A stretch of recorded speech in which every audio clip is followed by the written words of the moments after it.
რალებული და დაშავებული კალათბურთელი. სოფშირი პირველ დროისთვის.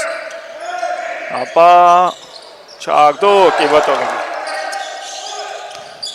სხვა გუნდს ერთზე მეტი გამარჯვება ზედზე არა.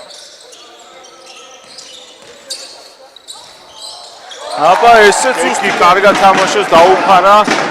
ასროლს სოფშირი ეფექტური ჩატევა. დაუფასა. უნდა ვნახოთ აუცილებლად ეს პასი დღე. ტალოვიძე, კაკუშაძე, თუმცა მანამდე ქავთარაძე. სოფშირი მიიღო ბურთი ესროლა ჩააგდო. ქავთარაძე, სოფშირი რა თქმა უნდა გაუშვა ჩააგდო. ესეც მორიგი სამსული ჩვეული ჟესტი გამოწვევი. აბა სოფშირი. აზე სოხუმი საქართველო და ბურჯი. აზონატირაძე შევიდა, არ იყო ჯარიმა როგორც ჩანს. ჯორდან სოფშირი დაამთავრებს ჩათენით. ასეც არის